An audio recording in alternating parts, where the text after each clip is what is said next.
안녕하십니까. 고려대학교 안암병원 신경외과 장준우입니다.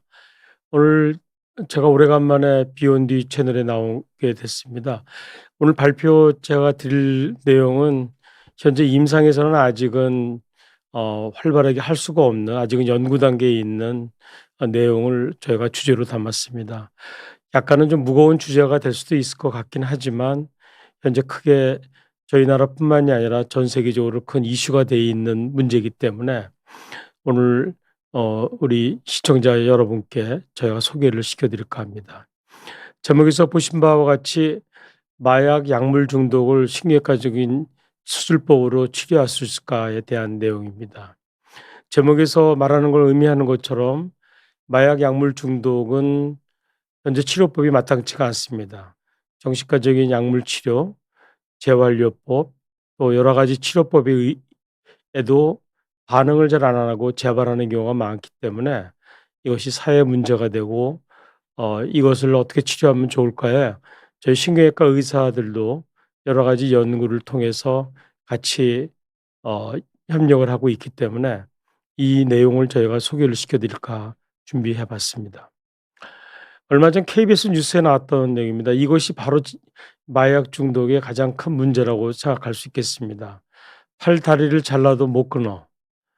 그만큼 마약 중독은 끊기도 힘들고 재발을 잘한다는 얘기가 되겠고요. 또 하나 우리가 모두 다 잘 알고 있듯이 대한민국은 과거에 유신 정권 때 강력한 통제에 의해 가지고 마약 청정국에 위치해 있었지만 해외여행 자유와 유학의 활성화, 또 외국인 관광객, 그다음에 우리나라의 많은 사업의 일 때문에 많은 사람들이 왕래가 있기 때문에 이미 마약 청정국의 지위를 잃은 지는 오래됐습니다. 최근에 더 큰 심각한 문제는 우리나라도 지금 곧 닥칠 거라고 생각하는데 미국의 경우는 펜타닐 중독이 심각한 사회 문제가 됐습니다. 뒤에 제가 이에 대한 자세한 내용도 다시 말씀을 드리도록 하겠습니다. 약 한 3-4년 전에 제가 이 검찰 동우회지라는 잡지, 월간 잡지인데 이 잡지에 제가 기고한 글이 있습니다. 그것이 중독에 대한 글입니다. 왜냐하면 중독 환자에 대한 그 형사적인 처벌 이런 것이 검찰에서 하기 때문에 제가 그러던 내용을 썼습니다. 우리가 알고 있는 먼저 중독이라는 것에 대한 용어에 대해서 우리가 많은 사람들이 조금 좀 혼란스러워하는 경우도 있는 것 같습니다. 여기서 보시는 것처럼 알코올 중독이나 마약 중독처럼 장기간 그걸 사용해서 우리가 정상 생활을 할 수 없게 된 상태를 말하는 것이 오늘 얘기하고자 하는 마약 중독이나 약물 중독이 얘기가 되겠지만 중독은 그 다른 표현도 상당히 많이 있습니다. 우리가 알지만 "너는 워커홀릭이다." 아니면 "사랑에 중독이 되었다." 이렇게 해서 너무 어떤 일에 빠져 있을 때도 우리가 중독이라는 단어를 붙이기도 합니다.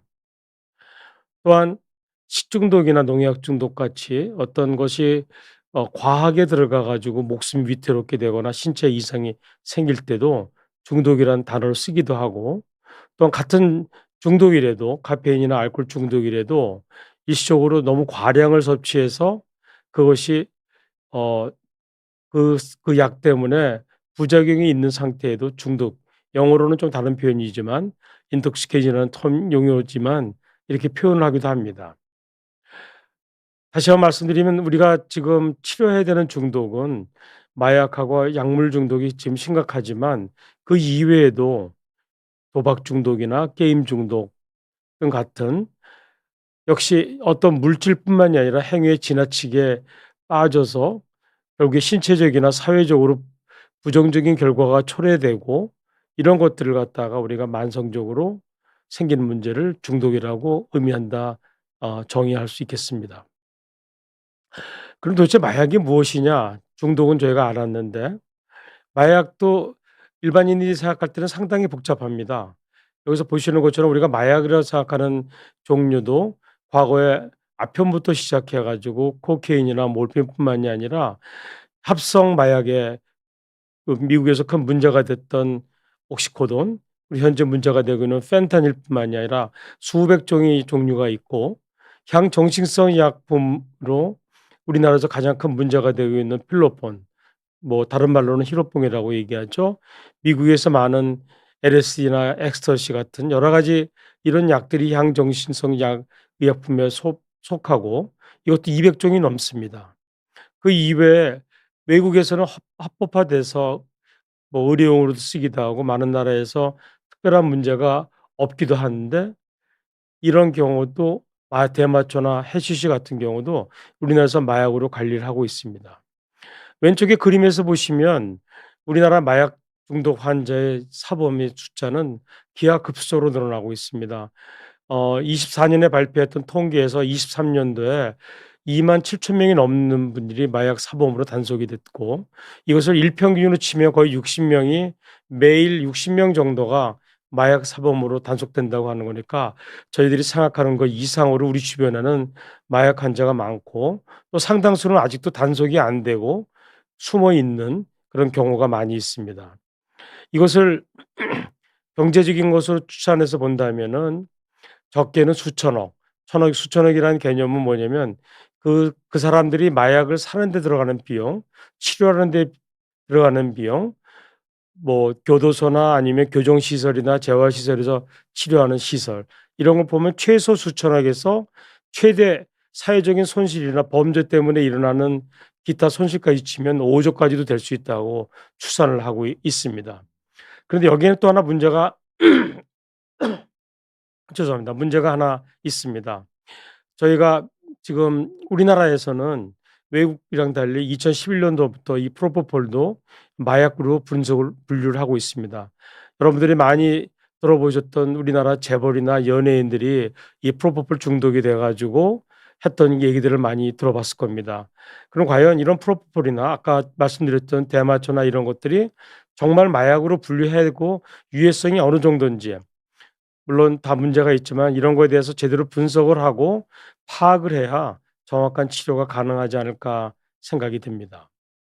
최근에 트럼프 대통령이 미국에서 멕시코하고 중국을 겨냥해서 펜타닐 중독을 일으키는 펜타닐 유통에 큰 두의 중심축의 나라라고 생각을 해서 큰 제재를 하겠다 공언했습니다. 실제 마약의 제조와 유통에 제일 많은 문제를 일으킨 나라가 멕시코하고 중국이 아니라 남미, 그다음에 우리가 미얀마 근처에 말하는 골든 트라이앵글, 또 중동 지역에 있는 골든 크레센트 이 세 군데가 가장 많은 마약의 제조, 즉 마약의 제조는 뭐냐면 나라가 정부망이 엉성해서 제대로 통제가 안 되는 나라에서 이것들이 생산이 돼서 그것이 유통 구조를 통해서 그런 유통 구조에 중국이나 멕시코 같은 데가 관여해서 뭐 미국, 유럽, 한국과 일본 이런 데 파급이 되고 있고 그 시장은 실로 어마어마합니다. 마약에 판매되는 시장뿐만이 아니라 마약에 대한 앞에서 우리나라의 예들 들었지만 이것도 하나 추산 예입니다. 전 세계에서 현재 이런 마약 중독 환자의 치료에 들어가는 비용이 연간 최소 20조, 크게 보면 200조라고 예상을 하고 있고 앞으로 6-7년 이제 이후에면 40조에서 400억 이상이 이 사람들에 대한 치료, 재활 여러 가지 사회 어떤 복귀까지 해서 들어가지 않나 예상을 하고 있습니다. 더 큰 문제는 여러분도 많이 들어보셨던 미국의 펜타닐 중독입니다. 펜타닐 중독의 요 그림을 보시게 되면 요 빨간 것이 인제 그 인제 일반적인 저기 전체적인 중독 숫자고 요 짙은 색깔이 이 합성 마약 펜타닐 중독의 그 저기 사망률의 표시인데 여기 보시면 2015년 이전에는 거의 없었습니다. 하지만 2015년 이후에 이것이 급속도로 퍼지면서 미국에 아주 급속도로 높은 사망률을 지금 현재 나타나고 앞에서 말씀드렸지만 매년 몇몇 명씩의 사망이 이 펜타닐 중독 때문에 일어나게 되고 있습니다. 따라서 이런 중독을 갖다가 어떻게 치료하고 어떻게 해결하냐가 지금 미국에서도 큰 이슈가 돼서 상당히 많은 연구비를 이거에 대한 치료법의 개발에 지금 쏟고 있고 우리나라도 이런 방향으로 지금 흘러가야 되지 않을까 생각을 하고 있습니다. 그러면 마약이 다 위험하냐? 아까 제가 말씀드렸지만 대마초는 덜 위험하다고 말씀드렸죠. 실제 이 약물의 의존성하고 치명도를 놓고 비교해서 본다면 우리가 말하는 아편이나 헤로인이나 또는 코케인의 위험성이 치명도도 높고 의존성도 높다고 생각을 하고 있습니다. 그리고 반대로 그 마리화나라고 얘기하는 대마초의 경우는 이 LSD나 이런 것들은 치명도도 좀 떨어지고 이거에 비해서 의존도 떨어집니다. 하지만 합성 마약인 펜타닐은 뒤에서 또 말씀을 드리겠지만 이 헤로인보다도 훨씬 더 치명적인 역할을 하고 있습니다. 마약류의 제일 큰 문제는 의존성입니다. 결국에 의존성 때문에 어 우리나라에서 실제적으로 이게 우리나라 통계에 나와 있는 건데 실제 이게 언더 에스티메이션 돼 있다고 볼 수 있습니다. 재범률이 약 한 35에서 6% 왔다 갔다 한다고 되어 있는데 실제 이거보다 더 많은 절반 이상의 환자들이 재범을 하는 상당히 많은 사람들은 더 많은 재범률이 있을 거라고 추정을 하고 있습니다. 우리나라의 가장 큰 문제는 저희가 지금 이 마약 중독 환자에 대한 저희가 치료를 지금 연구를 시작을 하면서 인천 참사랑병원과 저희가 같이 공동 연구를 하고 있습니다. 여기서 보시는 것처럼 우리나라의 마약 중독자를 치료하는 것은 형식적으로 2020년도에 19 군데라고 얘기를 하고 있지만 치료 실적을 보게 되면은 이건 대검에서 나온 서류입니다. 실제 두 군데 병원, 인천 참사랑병원과 국립부교병원에서 받은 치료 실적밖에 없습니다. 그 이유는 무엇이냐? 전 내용은 정확히 모르지만 이런 거에 대한 치료에 대한 제대로 된 치료 비용의 보상 이런 게 안 되기 때문에 거의 병원에서 적자를 보면서 치료하는 구조가 되어 있는 것이 우리 대한민국의 한심한 현실인 것 같기도 합니다. 그 몇 가지 말씀드렸던 내용 중에서 궁금해하실 것 같아서 간략하게 몇 가지만 설명을 드리겠습니다. 우리가 아편이라고 생각하는 헤로인이 뭐냐? 헤로인은 바로 아편을 정제해서 만든 마약입니다. 그럼 펜타닐은 뭐냐? 이것은 합성 마약인데 말씀드렸지만 몰핀보다 100배 강하고 몰핀을 정제해서 만든 헤로인보다는 50배 이상 강합니다. 그만큼 강하다는 얘기는 뭐냐면 적은 용량으로 환자를 갖다가 환각에 빠지게 할 수 있는데 문제는 환각만 빠지게 하는 게 문제가 아니라 마약의 가장 큰 문제는 호흡을 저하시켜서 숨을 못 쉬게 해서 숨을 못 쉬어서 사망을 하게 되는 게 많고 이것이 이 몰핀이나 헤로인보다 펜타닐이 50배, 100배 더 강하기 때문에 펜타닐 중독이 돼서 사망이 매년 몇만 명 이상씩 미국에서 나오는 이유가 다 이런 연유에 있습니다. 여기서 보시는 것처럼 펜타닐 2mg이면 치사량인데 이게 2mg입니다. 이게 그 그 1센트 코인의 크기보다도 훨씬 작은 양이 이 정도만 마 뭐 몸에 들어와도 치사량에 이르게 됩니다. 여러분들 그래서 미국에서 여행 다녀보신 분들 있으신지 이런 분들 많이 보실 수 있습니다. 정말 미국은 큰일입니다. 이 샌프란시스코에 가면 저런 사람들이 널려 있고요.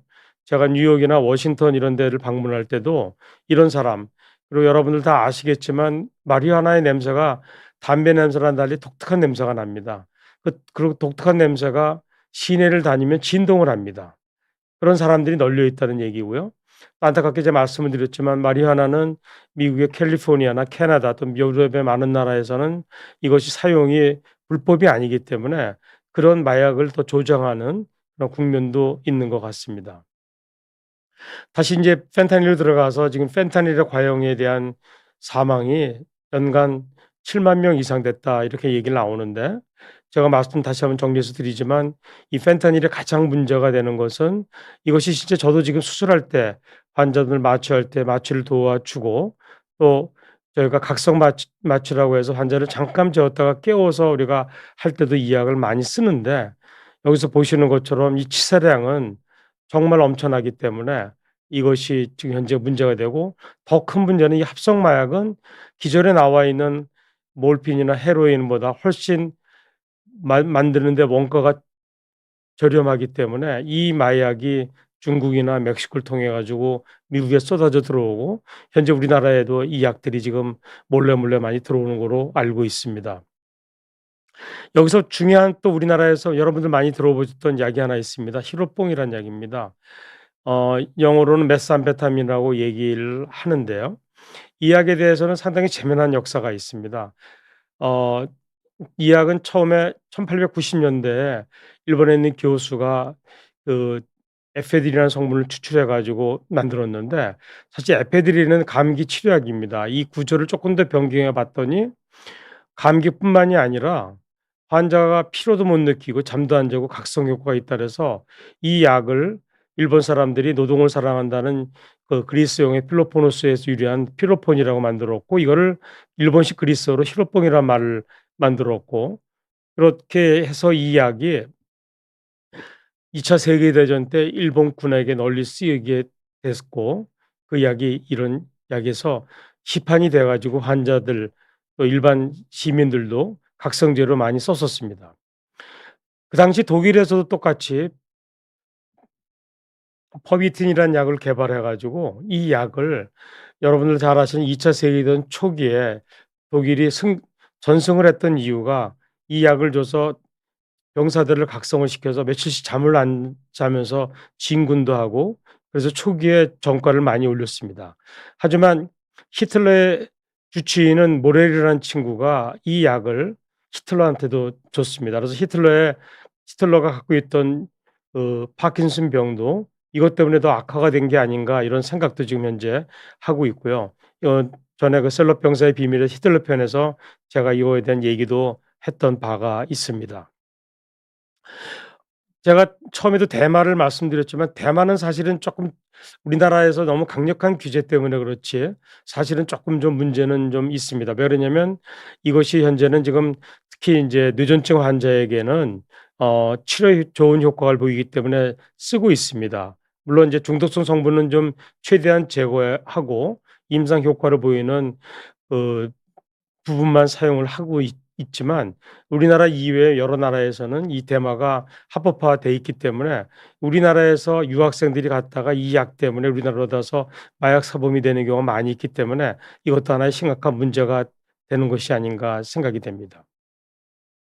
이제 마약이 뭔지 또 중독이 뭔지에 대해서 말씀을 드렸는데, 그러면 도대체 중독이 왜 생기는 걸까 뇌에서? 동물 연구가 상당히 많이 있었고 저희 팀도 이거에 대한 연구를 좀 꾸준히 해 왔습니다.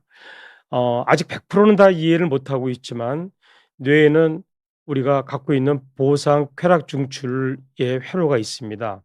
즉 복측 피계 영역하고 그다음에 측좌약을 연결하는 이 구조를 통해 가지고 전두엽으로 연결돼서 이걸 통해 가지고 뇌가 우리의 어떤 보상을 느끼게 되고, 보상이라는 것은 도파민이나 엔돌핀 같은 게 나와서 그걸 통해서 짜릿한 감정, 기쁨 감정, 행복한 감정을 느끼게 해 주게 되는데, 마약은 이것을 통제를 못하게 만들기 때문에 그것에 탐닉하게 되는 것이 마약 중독의 원인이 아닌가 생각이 됩니다. 즉 대표적인 마약이라 우리나라에서 흔한 그 히로뽕의 경우도 이것이 보상계를 직접 자극해서, 이것이 예를 든다면은 성행위 때 오르가즘 느낄 때 나오는 약에 최소 10배 이상이 쏟아지게 나오게 하니까, 사실 성행위 자체도 기쁨을 느끼게 하는 거지만 성행위 때 느끼는 오르가즘의 10배 이상의 흥분을 느끼면 그다음에 성행위가 그냥은 재미가 없어지게 되는 그런 회로에 빠지게 되고, 이런 게 빠지게 되면은 그다음엔 이 정상적인 자극에 대해서 반응을 못 하기 때문에 성취감도 못 느끼고 만족감도 못 느끼는 이런 보상계에 문제가 되는 것이 마약 중독에, 그래서 더 많은 양의 약을 쓰게 되고, 그래서 이런 것들이 크게 성공하신 어 돈을 많이 버신 재벌이나 아니면 크게 성공한 연예인들도 이런 보상 메커니즘에 문제가 되기 때문에 일반적인 사람보다는 이런 마약이나 이런 거에 더 쉽게 빠질 수 있다는 근거도 되고 있습니다. 그러니까 저희 팀이 연구했던 겁니다. 아까 제가 말씀드렸지만 중독에 있어서 가장 중요한 역할을 하는 것은 그 신경 보상 회로에 있어서의 도파민 시스템입니다. 우리가 그런 것들을 갖다가 신경 전달 물질, 도파민, 세로토닌 이런 물질들을 실제 실시간으로 저희가 농도뿐만이 아니라 그다음에 기초 농도까지도 측정할 수 있는 기술을 저희가 가지고 있습니다. 예를 들어서 한번 보여 드리겠습니다. 이건 신쥐에다가 이 도파민을 측정할 수 있는 전극을 꽂고 우리가 선율이 연결돼 있고, 암컷을 갖다가 집어넣고 그러면 쥐가 관심을 갖고 있을 때 나오는 이 도파민의 기저 레벨은 변화가 없습니다. 기저레벨에서 비슷하게 이 아래 이 파형이 기저레벨인데 쫓아가서 암컷을 만지는 순간에 도파민이 뿜 하고 나옵니다. 바로 이렇게 도파민이 어떤 흥분되고 이렇게 어떤 기쁨이 있을 때 나오는 건데 이것이 제대로 조절이 안 되면 이것이 문제가 되는 것이고 이거는 보시는 것처럼 저희가 코케인을 중독을 시켜 주사를 했을 때 역시 마찬가지로 빨갛게 튀었다 올라나오는 것이 그 도파민이 올라왔다 나오는 것인데 요런 것들이 조절을 못하면 마약 중독이 되는다 이렇게 알 수 있겠습니다. 재미난 것이 사실 과거 여러분도 혹시 보셨는지 모르겠지만 베르나르 베르비라는 소설가가 뇌에서 이 보상 중축 이 회로에 대한 재미난 물론 뭐 다 어 소설이긴 하지만 과학적인 근거를 일부 좀 넣어 가지고 이게 한 바가 있었습니다. 제가 이거 말씀을 드리는 건 이거는 쥐를 아까 말했지만 보상 그 쾌락 중추에다가 전극을 넣으면 쥐가 여기서 보시면 음식을 먹지 않고 열심히 자기 버튼만 눌러서 흥분만 되게 지금 눌러줍니다. 꼭 컴퓨터 중독이 된 애들처럼요. 저희가 그런 방법을 이용해 가지고 쥐의 보상 중추에 전극을 집어넣어 놓고 그다음에 어 뒤에 대뇌 중추에다가 감각 중추에다가 전극을 넣어서 쥐가 우측으로 가라면 보상 중 우측으로 갈 때 가라고 신호를 줬을 때 우측으로 가면 보상 중추 자극을 하고 반대로 가면 자극을 안 했더니 쥐가 우리가 원하는 대로 여기서 보시는 것처럼 요 피겨 8 모양으로 저희가 원하는 대로 다 움직이게 저희가 할 수가 있었고요. 다른 데 가지 않습니다. 그쪽으로 가면 또 쫓아서 가고요. 또 우리가 쥐를 오른쪽으로 가라 왼쪽으로 가라 하면 쥐가 오른쪽으로 돌라 그러면 오른쪽, 왼쪽으로 돌라면 왼쪽 이렇게 저희가 조절할 수 있는 것을 우리가 봤습니다. 이건 동물 통해서 우리가 보상 중추를 자극을 해 가지고 동물을 제어한다는 이런 연구를 했던 것인데 반대로 놓고 본다면 이런 보상 중추가 우리의 중독에 가장 중요한 역할을 하고 있다는 것들을 간접적으로 입증을 해 주고 있습니다. 말씀드린 것처럼 이 쾌락 중추에 과도한 자극이 되게 되면 앞서 말씀드렸던 것처럼 이것이 끊임없이 그걸 반복을 함으로써 자기 자신을 컨트롤 못하기 때문에 뇌뿐만이 아니라 전 주요 장기를 다 손상을 줄 수 있고 조절 능력을 잃게 되기 때문에 타인과 사회성에도 문제가 생기고 범죄를 일으키게 되고 그 범죄를 일으킴을 통해서 가정과 사회의 모든 것이 문제가 되고 그걸 통해서 폐인될 본인을 폐인을 만들 뿐만이 아니라 사회에서 낙오를 시키게 되는 이런 심각한 문제가 중독의 문제가 되고 있다고 생각합니다. 현재 가장 중요한 치료는 역시 약물 치료하고 정신과적인 치료, 그다음에 자조 모임, 치료 공동체, 재활 치료고 우리 정신과 교수님들, 원장님들이 열심히 하셔 가지고 이런 것들이 상당히 이루어져 있지만 앞에서 서두에서 말씀드렸지만 적지 않은 수의 환자가 재발하는 것이 문제가 되고 이런 환자가 자꾸만 재발하면 재발할수록 점점 더 깊은 구렁텅이에 빠지면서 본인이 폐인이 되고 그러다가 사망하게 되는 그런 것이 마약 중독의 가장 심각한 문제가 되기 때문에 이것을 어떻게 치료하냐가 현재 저희가 큰 관심이고 미국에선 여기에 NIH뿐만이 아니라 미국의 많은 사회 단체에서 큰 기부를 해서 연구를 지원해 주고 있고 저도 작년에 미국 초음파 재단에서 이런 마약 중독 환자에 대한 초음파 수술에 대한 연구비를 받아서 올해 인천 참사랑병원과 함께 연구를 지금 시작하게 됐습니다. 기존에 수술을 없던 게 아닙니다. 기존에 고주파 수술하고 뇌신부 자극 수술을 산발적으로 했습니다. 우리나라에서 못했습니다. 우리나라는 이상한 나라라 이런 거에 대한 허가를 전혀 내주질 않아서 이런 연구는 대부분 중국이나 유럽이나 미국에서 이루어졌고요. 저희는 제가 주도적으로 돼서 지금 초음파에 대한 이건 비침스적인 거기 때문에 이거에 대한 허락을 최근에 받아 가지고 인제 연구가 진행이 지금 시작이 되고 있습니다. 잠시 정신의학과의 역사를 보게 되면은 1900 년대 초창기부터 이 정신의학과 역사가 시작이 됐습니다. 지금 보면 상당히 무매한 수술 제가 보여 드리겠지만 무매한 수술 같지만 이 당시는 이 수술법이 없으면 이 사람들은 대부분의 정상적으로 사회생활을 할 수 없었고 물론 부작용은 있었지만 그 당시 기술로는 최신의 기술이었습니다.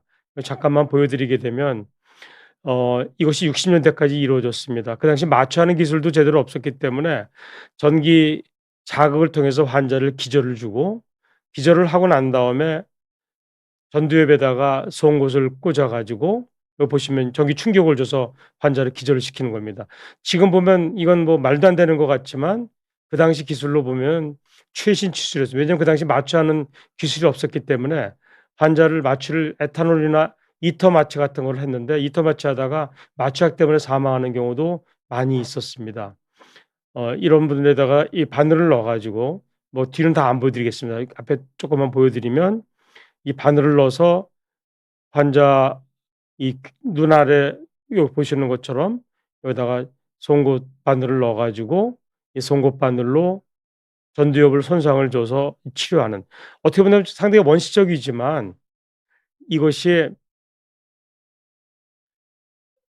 이것이 이 에가스 모니라스라는 분이 리포트한 건데, 하기 전에 이런 이상한 사람이 이렇게 좋아졌다고 이렇게 사진을 보여줬는데, 이 당시에 이분이 이 기술하고 여러 가지 기술을 해 가지고 노벨상을 받으신 분입니다.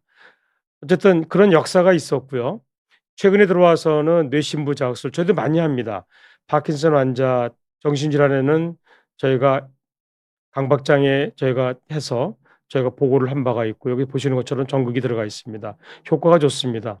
나쁘지 않고요. 최근에 들어와서는 저희가 초음파 수술이 들여와서, 이 초음파 수술로 제일 먼저 시작한 것은, 초음파 수술은 비침성성 수술인데 수전증 환자에 대해서 우리가 시술을 저희가 했었습니다.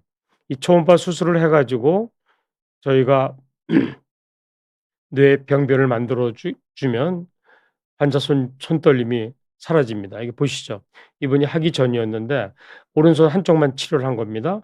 이렇게 심하게 떨고 이렇게 그림도 되시지 않던 분이 하고 난 다음에 완전히 정상이 됐습니다. 이분은 1년 후에 찍은 사진인데, 여기 보시면 왼쪽은 치료 안 했기 때문에 지금 오른쪽 손은 전혀 안 떨리고, 이렇게 손이 심하게 떨리시던 분이 여기 보시면 감쪽같이 이렇게 좋아져서 이렇게 좋아지신 분이 있습니다. 이런 시술이 강박장애에도 저희가 세계 최초로 시작을 해서 저희가 여기다 병변을 만들었고, 논문도 1 년, 그다음에 최근에 10년 결과까지도 보고를 한 바가 있습니다. 하지만 저희가 이런 초음파 수술에 대해서 아직 시작은 이 강 중독 환자는 못 했지만, 중국에서는 한 20년 전부터 이 측자에게 고주파 병소 방사 수술을 많이 했습니다.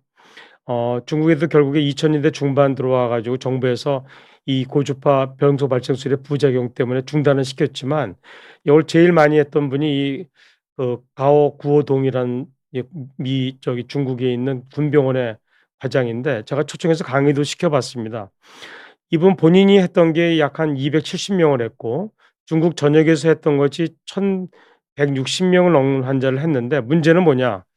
많은 환자, 치료된 환자가 많이 있었지만 약 한 3에서 5% 환자가 약간 좀 바보스럽게 된다든지 하는 부작용 때문에 중국 정부에서 하지를 못하게 했습니다. 그만큼 병소 방사 수술 자체가 위험하기 때문에 미국이나 유럽에서는 뇌신부 자극 수술을 갖고 해서 지금 해 왔는데, 또 하나 큰 문제는 중독 환자의 상당 부분은 본인 자체가 병이라고 생각하지 않습니다. 병이 아니라 어떤 병보다는 어떤 하나 그냥 과정이라고 생각하기 때문에, 이런 큰 수술을 받고 싶어 하지 않기 때문에 실제 이 수술이 활성화되거나 널리 보급되지 못하고 아직도 연구 단계에 머물러 있는 상태입니다. 이것이 중국에 있던 경우에 병소가 돼 있던 것이 보여주고 있는 모습이고요. 그런 문제로 이 고주파 병소 발생 수술은 더 이상은 중국에서도 진행되고 있지 않습니다.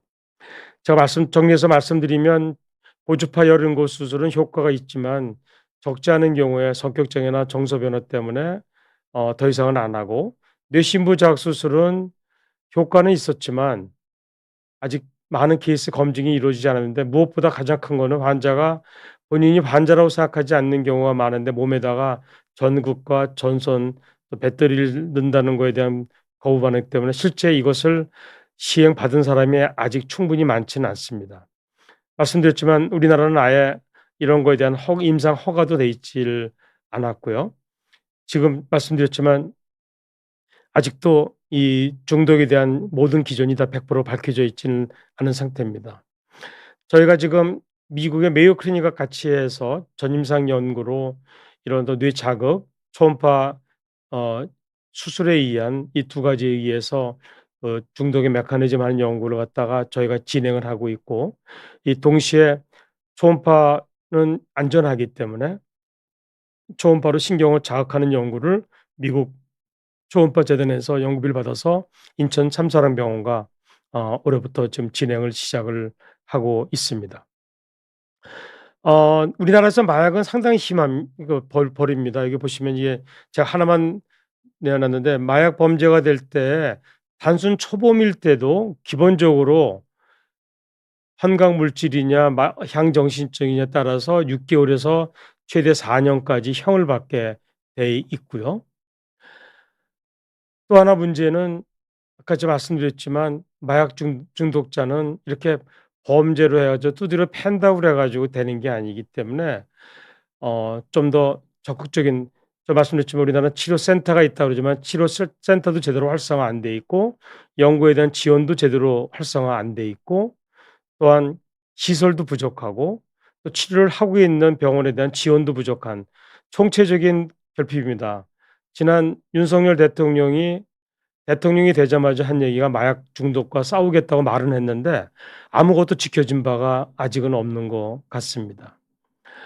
어 결론적으로 제 말씀을 드리면, 마약 중독은 아직 치료법이 명확하지는 않습니다. 어느 치료도 완벽하지는 않고요. 그렇기 때문에 약물 치료가 잘 된다면 수술을 고민할 필요가 전혀 없는 거라고 생각이 됩니다. 하지만 현재 약물 치료나 재활 치료나 여러 가지 교정 시설에서의 하는 치료가 도움이 되지 안 되는 경우가 많이 있기 때문에, 그런 경우에는 우리가 선택적으로 그런 환자를 골라서 저희가 수술도 앞으로 고려할 수 있지 않을까 생각이 됩니다.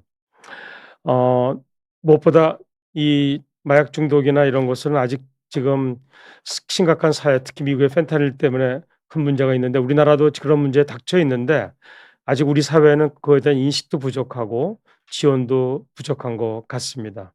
앞으로 이런 거에 대한 큰 지원이 있을 수 있기를 바라고 저희 얘기를 여기서 마치도록 하겠습니다. 감사합니다. 네. 질문이 벌써 많이 들어와 있습니다. 저희 몇 가지 제가 말씀을 드리면, 먼저 김광석 님께서 "우리나라도 마리화나 정도는 적당히 풀어 줘야 되지 않을까요?" 저도 그렇게 생각은 합니다. 그런데 이게 우리나라는 아직도 이 마약은 쪼끔 인식이 다른 것 같습니다. 미국이나 이런 데는 달리 우리는 마약을 하거나 이렇게 우리 마약을 불리던 어떤 것도 다 죄인으로 보지 환자로 보질 않습니다. 그렇기 때문에 우리 정부에서 생각하는 것도 쪼끔 달라져야 되고, 또 사회가 아직도 우리나라의 그 관료들은 강하게 말씀드렸지만 몽둥이로 두드려 패고 집어넣어야 이것이 마약이 해결된다고 생각하는데, 그렇지가 않습니다. 모기가 한두 마리 있으면 파리채로 잡을 수 있지만, 모리가 집안에 수백 마리가 있는데 파리채로 밤새 잡아도 못 잡을 수 있습니다. 그렇기 때문에 저희는 그럴 때는 어떻게 해야 되냐, 안에 모기를 몰아낼 수 있는 다른 장치를 해 줘야 되지 않나 이런 생각이 됩니다. 두 번째, 김민님께서 "마약은 어떻게 끊어야 하나요? 금연초처럼 마약은 마약인데 몸에 이로운 마약을 하나요?" 몸에 이로운 마약은 없습니다. 제가 말씀드렸지만 제가 독특한 경험을 좀 했었습니다. 제가 고등학교 때 고3 때 심장에 병이 생겨 죽다 살았었는데요. 그 당시 통증이 너무 심해서 그 당시 세브란스 병원에 입원했을 때 어 몰핀 주사를 맞았습니다. 나중에 보니까 그게 몰핀이었어요. 제가 대학교 들어가고 나서 확인해 보니까, 저는 그 주사를 맞으면 통증은 하나도 없는데 제가 누워 있는데 제 몸이 공중에서 붕붕 떠다니는 느낌을 제가 받은 적이 있습니다. 바로 그게 마약이라고 생각하기 때문에, 몸에 이로운 마약은 없는데, 마약은 미국에서 옥시코돈 마약 때문에 사태도 있었지만 정말 암성 통증이나 불인성 통증에 한해서 극히 일부의 환자는 마약이 몸에 이로울 수가 있습니다, 치료를 위해서요. 그런 경우 이외에는 몸에 이로운 마약은 없다고 생각이 됩니다. 경찰들 바디캠 영상을 보면 흡입하는 순간 기절하는데 그 정도 독한가요? 네, 맞습니다. 이 펜타닐은 아까 제가 말씀을 드렸지만 2 밀리그램이 아까 보셨잖아요. 이 그 1 페니짜리보다도 작은 용량인데 흡입하는 게 아니라 손으로 만졌다가 모르고 손을 입에 대면 그것 때문에 기절하는 사람들도 있습니다. 어 그다음에 요새는 아편은 안 하나요? 아편이 우리나라가 없는 게 아니라 아편이 있는데 아편이 비쌉니다. 펜타닐은 아편의 가격에 10분질이 뭐예요? 한 몇십 분질도 안 되는 가격에 만들 수 있는 거기 때문에, 그리고 아편이랑 달리 펜타닐 자체는 탐지견이로 발견하기도 쉽지는 않기 때문에 요새는 아편보다는 합성 마약이 대세가 돼서 미국에서 지금 문제가 되고 있고요. 아편은 몰래 키워 가지고 동남아시아나 이런 데서 키워서 아직도 수요는 꽤 있는 것으로 알고 있습니다. 도파민 알력 같은 것은 없나요? 부작용 없이 만들면 좋을 것 같은데요. 사실 이게 도파민은 저희가 파킨슨 환자들이 부족한 게 도파민이 부족해서 도파민 약을 줍니다. 레보도파라고 그래서 도파민 전구 물질을 주면 그것이 몸에서 도파민이 돼 가지고 그 도파민이 돼서 우리가 몸을 움직이게 해 줍니다. 도파민이라는 약은 우리의 우리의 일상생활하기에는 원동력이 되게 하고 정신도 컨트롤합니다. 그렇기 때문에 상당히 동전의 양면 같은 게 있고 그게 정교하게 우리 뇌에서 조절이 되는데, 아이러니하게도 이것이 정교하게 조절이 안 되는 파킨슨 병도 너무 진행이 되면 도파민 용량이 올라가게 되면 이 도파민 약이 2 차적으로 중독처럼 부작용이 나서 무슨 도박 중독이 생기기도 하고 또 다른 어떤 이상한 어떤 행동에 중독이 되기도 하고 이런 경우들도 많이 있습니다. 보상 중추를 아예 마비시키면 마약을 하고 싶지 않은 마음 자체 오지 않을까요? 예, 맞습니다. 바로 그것이 중국에서 했던 축자핵에다가 고주파로 열 응고술을 한 겁니다. 그랬더니 어 마약 중독의 환자들이 상당히 많이 치료가 됐는데 어 중국 보고에 의하면 약 3에서 5%라고 얘기를 하는데, 그 사람들은 멍한 바보가 돼 가지고 어떤 말하자면 모티베이션도 없고 어떤 일하고 싶은 것도 없고 그다음에 어떤 삶의 의욕도 없고 그렇게 되는 경우들도 적지 않게 많이 있습니다. 그래서 그렇기 때문에 보약 보상 중추를 완전히 마비시키는 거는 문제가 되고요. 그래서 보상 중추에다가 뇌심부 자극을 넣어서 자극을 주면 그걸 조절을 해서 마비를 시키지 않고 적당히 이 보상 회로를 다시 정상화시킬 수 있는 가능성이 있다고 생각을 하는 거고요. 저희가 초음파를 이용해서 치료하려고 하는 거 기전도 이 보상 회로를 갖다가 마비시키는 게 아니라 다시 영어로 말하자면은 재순환, 리셔플링, 재수 어떻게 본다면 다시 한번 그냥 리부팅을 하는 거죠. 그러니까 다시 한번 정상화시키는 이런 과정을 통해서 치료를 하려고 하는 이런 시도가 되고 있습니다. 담배도 마약류로 분류해야 맞는 것이 아닐까요? 그러니까 제가 그림에 있는데 요거 다시 한번 보여 드리면 그냥 뭐 나중에 그렇고요. 그 담배하고 알코올도 저희가 중독성이 꽤 있고 의존성도 꽤 있습니다. 그렇기 때문에 저희가 보면 마약류로도 분류를 해야 될 수도 있지만 워낙 많은 사람들이 사용해 왔기 때문에 담배하고 술은 우리가 마약으로 해서 이제 규제를 하고 있지 않지만 실제로 우리 마약이나 향정신성 약물, 대마나 이런 분류에서 본다면 중독성이나 그다음에 의존성은 대마초보다도 담배나 술이 훨씬 더 높습니다. 의존성도 더 높고 또 몸에 주는 위해성도 더 높은 거로 돼 있습니다. 그렇다고 제가 대마를 합법적으로 인정해 달라고 얘기하는 것이 아니라 실제 분류상은 그렇습니다, 외국에서요. 근데 우리나라에서는 단속이기 때문에 그게 분류를 하는 것이고, 아까 저도 말씀드렸지만 프로포폴도 그런 이유 때문에 이게 약으로 들어와서 마취약으로 우리나라에 들어와 있지만 프로포폴, 케타민 이런 약들도 결국에 다 우리나라에서는 이게 마약으로 분류돼서 그걸 갖다가 남용하게 되면 처벌을 받는 시스템으로 돼 있습니다. 마리아나도 더 많이 하면 어쩔 수 없이 풀어주지 않을까요? 이거는 저는 모르겠습니다. 이거는 제가 이런 얘기 잘못하면 또 저도 처벌받을까 봐 걱정도 되네요. 그래서 마리아나를 풀어준다는 것이 아니라 마약류나 또 제가 말씀드렸잖아요. 담배도 그렇고 알코올도 그렇고 마리아나도 그렇고 LSD도 그렇고 이런 것들도 심지어는 프로포폴이나 펜타닐 프로포폴이나 케타민 같은 경우도 몰래 연예인이나 뭐 재벌이나 이런 사람들이 뭐 성형외과, 피부과 이런 데 가서 주사를 맞고 그랬는데 그런 것도 중독이 되면 다 병이 되는 겁니다. 마리아나도 똑같기 때문에 대마초가 아무리 중독성이 좀 적다고 하더라도 그 자체도 뇌에 위해성이 있기 때문에 할 수는 없는 건데 물론 너무 이런 사람들이 많아진다면 어떻게 할지 모르겠지만 우리 정부는 지금도 이 사람들이 있으면 다 잡아 넣겠다는 게 기존 원칙이 아닌가 생각이 됩니다.